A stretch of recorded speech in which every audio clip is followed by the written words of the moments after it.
Assalamualaikum warahmatullahi wabarakatuh. Bapak Ibu yang Allah muliakan,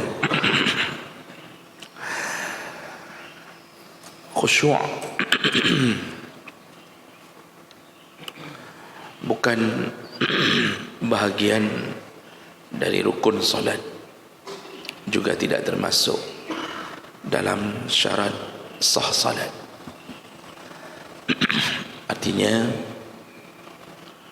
orang kalau salat dalam keadaan tidak khusyuk pun, maka dianggap salatnya sah kalau sudah mencukupi rukun dan syarat. Tapi yang jadi masalah adalah tidak diterimanya salat tersebut. Jadi pekerjaan sudah selesai dilakukan, tapi apakah diterima atau tidak, itu yang digantungkan pada khusyuk. Jadi intinya khusyuk itu adalah bahagian yang terpenting dari salat. Orang salat tanpa khusyuk dianggap sah, artinya tidak perlu mengqadha dan tidak perlu mengulang salatnya. Namun bisa jadi salatnya tidak diterima, tidak membuahkan pahala, dan dia akan merugi di akhirat nanti. Karena yang beruntung orang-orang yang beruntung di akhirat hanya yang khusyuk. Allah menyebutkan, qad aflahal mu'minun alladzina hum fi salatihim khashi'un. Yang beruntung dari orang mukmin di akhirat, salah satunya adalah mereka yang salatnya dalam keadaan khusyuk. Nah, oleh karena itu sangat-sangat dianjurkan untuk menjaga kekhusyuan. Ada beberapa hadis yang berbicara tentang pentingnya khusyuk. Yang pertama, hadis dari Abu Darda radhiyallahu anhu, anna Nabi sallallahu alaihi wasallam qala, Rasulullah berkata, awwalu syai'in yurfa'u min hazihi al-ummah al-khusyu' hatta la tara fiha khashi'an. Kata Rasulullah, sebelum kiamat, yang pertama sekali diangkat oleh Allah dari umatku yaitu kekhusyuan. Sifat salat khusyuk diangkat oleh Allah dari hamba sampai engkau tidak mendapatkan satu orang pun yang bisa khusyuk. Dan ini bukan bermakna Allah Subhanahu wa taala tidak memberi kesempatan pada hamba untuk khusyuk, tapi ini menjadi sebuah peringatan dari Nabi bahawa menjelang kiamat datang sedikit sekali orang yang bisa khusyuk. Bahkan detik-detik sampai pada kiamat al-kubra, orang salat tapi tidak ada yang khusyuk satu pun. Nah, ini menjadi ancaman. Yang pertama, berhati-hatilah bahawa kita semakin dekat dengan tanda-tanda berakhirnya dunia, semakin susah untuk melakukan khusyuk. Kenapa? Karena gaya hidup orang hari ini hubbud dunia, mencintai dunia melebihi daripada cinta pada Allah Subhanahu wa taala. Sedangkan Rasulullah telah mengatakan, la yu'minu ahadukum, tidak akan sempurna iman seseorang di antara kalian hatta yakuna Allah, sampai Allah wa rasuluhu ahabbu ilaihi mimma siwahuma, sampai Allah dan Rasul lebih dicintai daripada keduanya, artinya daripada selain keduanya. Hari ini orang seluruh pikirannya, jaringan-jaringan pada otaknya itu cinta dunia, tidak bisa lepas. Dan itu begitu mudah dibuktikan. Orang lebih mementingkan kerja dunia dibandingkan kerja akhirat. Rezeki menjadi satu-satunya tujuan hidup, padahal rezeki sudah menjadi asuransi dari sisi Allah. Sudah ada jaminan rezeki itu dari sisi Allah, tapi yang dijamin oleh Allah pun kita cari habis-habisan. Sehingga dari kecil kita dibimbing mencari ilmu untuk mencari rezeki, bukan mencari ridha Allah, tapi mencari rezeki. Dan ini terbukti kurikulum pendidikan kita itu mendunia. Semua dibimbing menuju ke tempat engkau akan kerja apa, sukanya kerja apa. Oh, suka kerja di perusahaan apa, maka ambillah ilmu itu untuk dapat kerja. Jadi dari TK itu dibimbing menjadi pekerja. Pekerja apa? Pekerja dunia.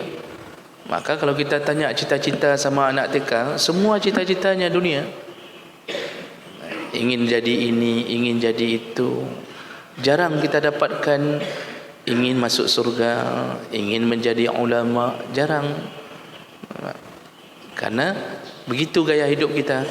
Dan itu salah satu penyebab yang paling kuat kita tidak bisa khusyuk lagi, karena dunia telah berada di dalam dada dan pikiran kita.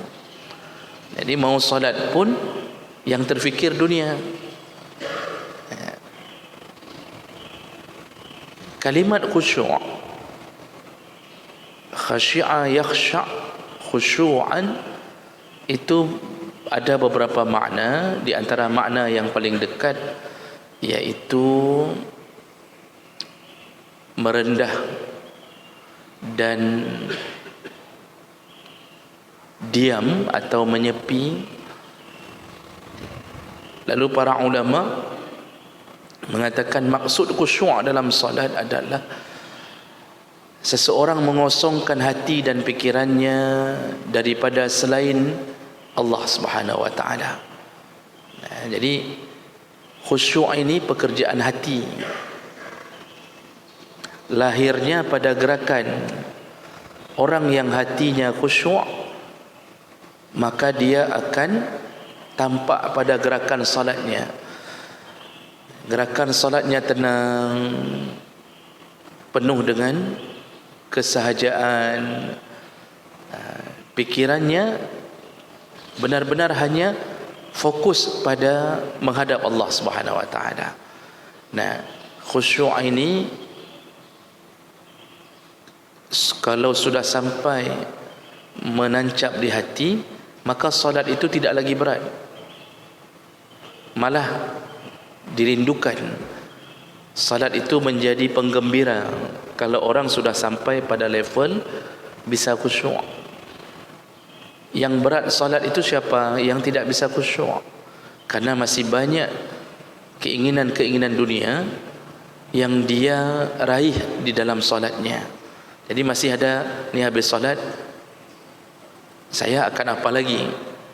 Orang yang berhenti kerja sebentar dari jam 1 sampai setengah 2 atau sampai jam 2, dia salat, tetapi dalam pikirannya akan masuk pekerjaannya yang belum selesai, maka susah mendapatkan khusyuk. Jadi jemaah melakukan Allah Subhanahu wa taala, khusyuk itu salah satu pemberian Allah kepada hamba. Maka berusahalah mengharap dari Allah agar kita bisa khusyuk. Makanya kan Nabi, salah satu doa yang Nabi minta kepada Allah apa? Allahumma inni a'udzubika min qalbin la yakhsha'. Jadi Rasulullah pernah meminta kepada Allah, salah satu permintaannya adalah, ya Allah, aku berlindung kepadamu, Allahumma inni a'udzubika min qalbin la yakhsha'. Ya Allah, aku berlindung kepadamu dari hati yang tidak bisa khusyuk. Itu Rasulullah yang salatnya dijamin khusyuk. Rasulullah itu kalau salat sampai tidak tahu dan tidak terasa kakinya bengkak, kata Aisyah. Rasulullah kalau salat tidak terasa kakinya bengkak saking khusyuknya. Kita kalau sudah khusyuk, Pak, cubitan-cubitan, gigitan-gigitan atau pukulan-pukulan bahkan tidak terasa kalau sudah khusyuk. Rasulullah itu dalam beberapa riwayat disebutkan, ya, contoh dari Matraf an abihi radhiyallahu anhu qala ra'aitu Rasulullah sallallahu alaihi wasallam yusalli, aku pernah melihat Rasulullah salat, wa fi sadrihi azizun ka azizir rahi minal buka, dan aku mendengar suara gemuruh dari tangisannya seperti suara penggilingan yang sedang berputar. Rasulullah itu kalau salat itu sampai menangis terseguk-seguk atau tersedu-sedu atau apapun istilahnya, sampai sahabat ada yang pernah menyaksikan Rasulullah salatnya Rasulullah mengeluarkan suara gemuruh dari tangisannya seperti suara penggilingan yang sedang diputar.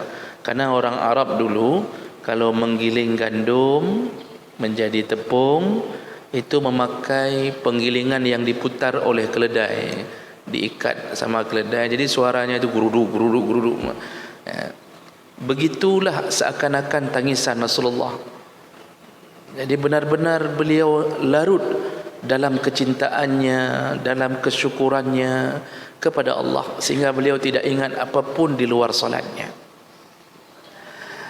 Dalam riwayat yang berbeda disebutkan juga, ra'aitu Rasulullah sallallahu alaihi wasallam yusalli, aku pernah melihat Rasulullah salat, wa li jawfihi azizun ka azizil mirjal, yakni yabki.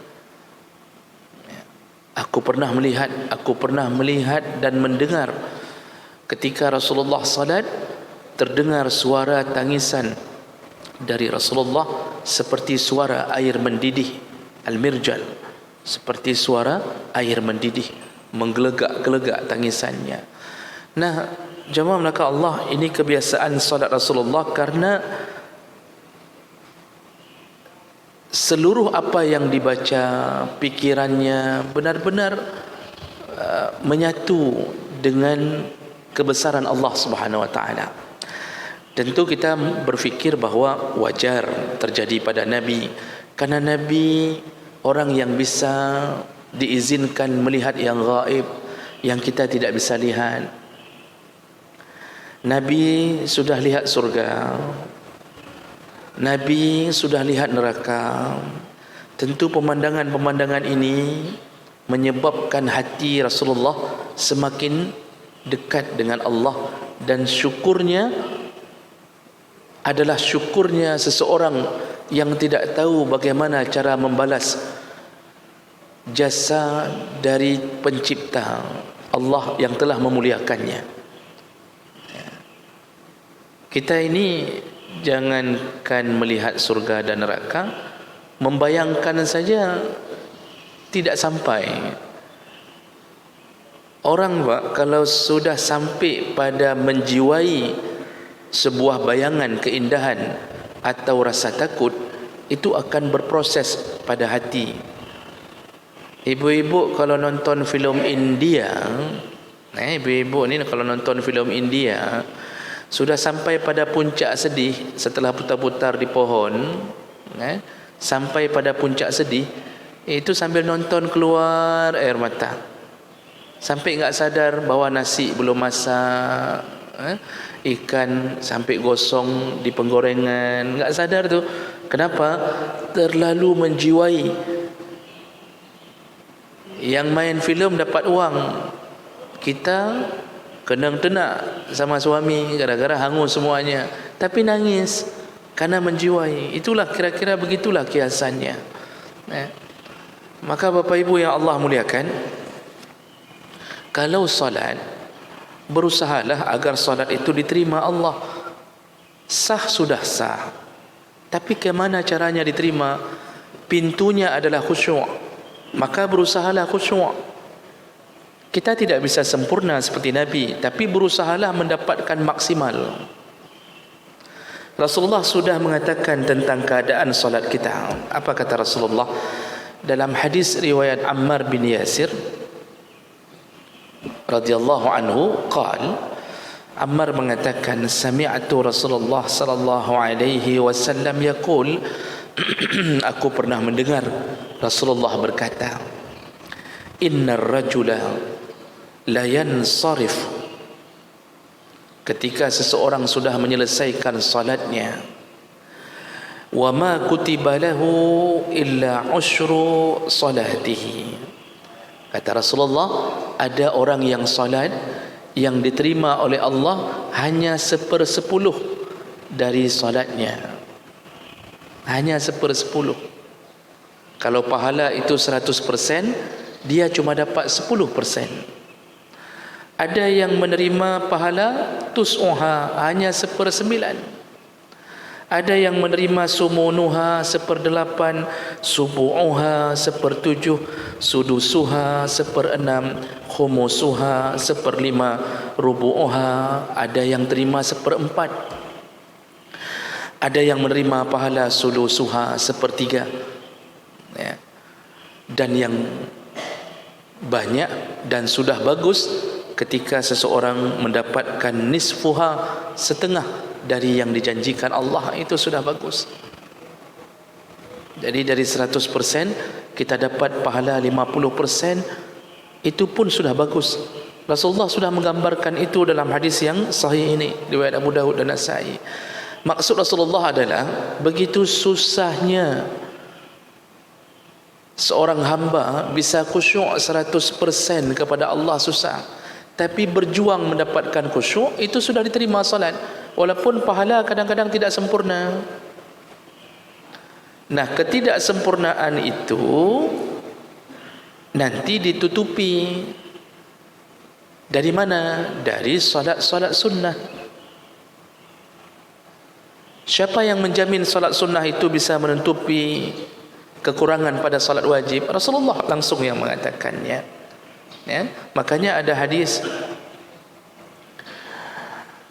dari Hurais bin Qabisah radhiyallahu anhu. Jadi yang kita bacakan ini Pak, dalam bab masalah khusyuk ni, semuanya hadis-hadis yang derajatnya sahih dan hasan. Karena dalam kitab ini ada juga yang tercantum hadis-hadis dhaif. Hadis-hadis dhaif. Artinya Imam Al-Munziri ketika mengumpulkan hadis dan ketika ditahqiq oleh ulama-ulama ahlul hadis yang lain, ada yang tercantum hadis-hadis dhaif, makanya dipisah. Ada yang dhaif, ada yang hasan, dalam satu bab ada yang sahih. Kita berusaha menghindar, terutama saya menghindari untuk mengabarkan hadis yang dhaif supaya tidak menjadi sebuah amalan dan keyakinan. Maka dari awal pelajaran ini yang kita pilih dalam satu bab hanya hadis-hadis yang hujjahnya kuat. Saya selang, makanya kadang-kadang saya selangi yang dhaif-dhaif, saya selangi karena takut yang dhaif itu menjadi sebuah keyakinan, padahal ulama mengatakannya lemah. Ada hadis dari Hurais bin Qabisah qala, qadimtul Madinah, aku ketika mendatangi kota Madinah, wa qultu, lalu aku berdoa kepada Allah. Jadi begitu masuk ke Madinah, Hurais bin Qabisah bermohon kepada Allah, Allahumma rzuqni jalisan salihah, ya Allah tunjukilah aku untuk bertemu dengan teman yang saleh atau majlis yang saleh, majlis yang baik. Jadi jangan sampai terjebak ke lorong-lorong di Madinah yang tidak bermanfaat. Itu doa orang masuk ke Madinah dari salah seorang sahabat. Jadi beliau bingung, ni dia mau ketemu siapa. Dengan doa itu, fajalastu ilayya Abu Hurairah, lalu tiba-tiba aku dipertemukan Allah dengan majlisnya Abu Hurairah. Jadi dipertemukan dengan Abu Hurairah, dan Abu Hurairah adalah salah seorang sahabat Nabi yang paling banyak merawikan hadis karena kedekatannya dengan Nabi sallallahu alaihi wasallam. Fakultu, lalu aku berkata, inni sa'altullah ayyarzuqani jalisan salihah fahaddatsni bihadisin sami'atahu min Rasulillah la'alla Allah ayyanfa'ani bihi. Katanya kepada Abu Hurairah, ya Abu Hurairah, aku tadi berdoa semoga bertemu dengan majlis yang baik dan Allah pertemukan aku denganmu, maka kabarkanlah aku satu hadis dari Rasulullah yang pernah engkau dengar. Jadi dulu sahabat yang jauh dari Madinah merindukan kalimat-kalimat Rasulullah karena mereka tidak mendengarnya langsung dari Rasulullah. Itu permintaan paling mulia dari para sahabat dulu yang jauh dari Rasulullah. Fayaqul, lalu Abu Hurairah berkata, sami'tu Rasulullah sallallahu alaihi wasallam yaqul, aku pernah mendengar Rasulullah berkata, kata Abu Hurairah, inna awwala ma yuhasabu bihi al-'abdu yawmal qiyamah min 'amalihi salatuhu. Kata Abu Hurairah, nanti ketika sudah sampai pada yaumul hisab di padang mahsyar, yang Allah akan proses pertama sekali dari amalnya adalah salatnya, kata Rasulullah. Jadi salat yang pertama sekali diproses oleh Allah. Sama seperti kita mendaftar satu pekerjaan, Pak, yang diproses pertama sekali adalah berkas-berkas KK, KTP, ya, diminta ijazah, tu berkas-berkas tu. Itulah ibarat salat. Dia menjadi pembuka pintu. Berkas tidak beres, tidak lulus tahap kedua untuk ikut tes. Ikut tes pun tak diizinkan kalau tidak beres berkas. Itu ibaratnya salat. Jadi yang pertama sekali dihisap oleh Allah, ditanya dengan detil keadaan amal kita, iaitu salat. Proses hisap itu bukan untuk mengetahui, tapi untuk memberitahu. Itu yang penting kita fahami. Jadi bukan bermakna waktu yaumul hisab Allah nanya-nanya yang Allah tidak tahu, bukan begitu. Jadi misal Allah tanya ke malaikat, ini solatnya bagaimana, bagus enggak? Lalu malaikat jawab, bagus ya Allah misal. Bukan bermakna Allah tidak tahu, tapi Allah ingin memberitahu kepada si fulan, lihat yang engkau lakukan di dunia, salatmu bagus atau salatmu tidak bagus. Jadi bukan untuk mencari informasi, tapi memberikan informasi kepada pemilik salat. Berbeda dengan pengadilan dunia. Pengadilan dunia mengumpulkan saksi, menghadirkan terdakwa untuk mencari tahu. Allah tidak perlu cari tahu karena Allah sudah tahu. Allah hanya buat pengadilan itu agar si fulan tidak merasa terzalimi. Misal Allah masukkan dia ke neraka tanpa hisab, pasti fulan akan bertanya-tanya, Pak Talalung, di mana salah saya? Kok langsung ke neraka? Dibuatlah sidang agar hamba itu tahu engkau layak dalam neraka karena engkau dulu begini. Jadi itu beda pengadilan Allah dengan pengadilan dunia. Pengadilan dunia apa? Sesudah disidangkan pun kita yang benar pun bisa jadi salah, yang salah pun berubah menjadi benar. Itu pengadilan dunia. Nah, Rasulullah melanjutkan dari cerita Abu Hurairah ini, fa in salahat faqad aflaha wa anjaha. Kalau salatnya bagus, setelah ditimbang oleh Allah salatnya bagus, maka dia telah beruntung dan dia telah berhasil. Kalau salatnya bagus, maka dia akan masuk ke golongan orang yang beruntung dan dia telah menang, berhasil, ya, sukses. Bahasa najah itu sukses. Wa in fasadat, tapi kalau salatnya rusak, faqad khaba wa khasira. Kalau salatnya rusak, dia telah merugi, dia telah celaka dan merugi. Jadi digantungkan urusan kita pertama sekali pada salat. Wa in intaqasa min faridatihi, di situ Rasulullah melanjutkan, kalau seandainya seseorang ada yang kurang dari salatnya bagus, ada salat tapi ada yang kurang. Maksud yang kurang, salatnya sah tapi kurang. Jadi kalau batal itu enggak disebut kurang, berarti enggak diterima langsung. Salat yang tidak ada wudu itu enggak disebut kurang, itu memang enggak sah. Salat yang terkena najis enggak disebut kurang, memang batal, tidak sah. Jadi yang dipermasalahkan yang mana? Ada salat, rukun sudah, syarat sah salat dapat, namun ada yang kurang. Kadang-kadang sujudnya tidak terlalu sempurna, hidung bacut, jidat sudah kena ke lantai, hidung naik sedikit. Kalau dalam sebahagian pandangan, hidung wajib sama dengan jidat terkena lantai. Tapi sebahagian ulama yang lain seperti mazhab Syafi'i mengatakan hidung ini sunnah untuk diletakkan ke lantai, karena Rasulullah menyatakan hidung bahagian daripada jidat. Tapi yang penting adalah jidat, karena yang dihitung 7 anggota sujud adalah jidat. Nah, itu contoh. Kadang-kadang rukuk, waktu rukuk badan tidak rata, mata tidak lihat ke sujud waktu salat. Begitu-begitu.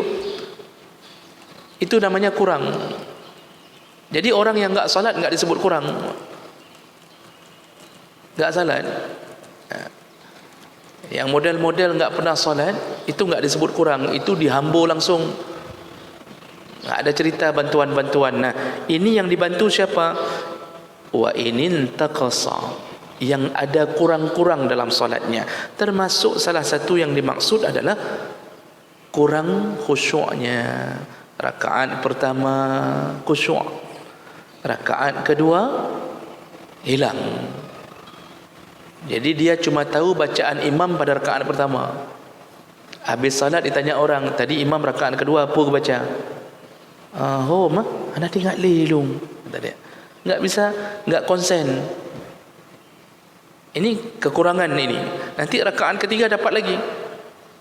Ini model-model orang awam begitu. Hilang, dapat. Itu kurang. Maka tadi Rasulullah mengatakan ada yang dapat 1/10, 1/9, macam-macam modelnya.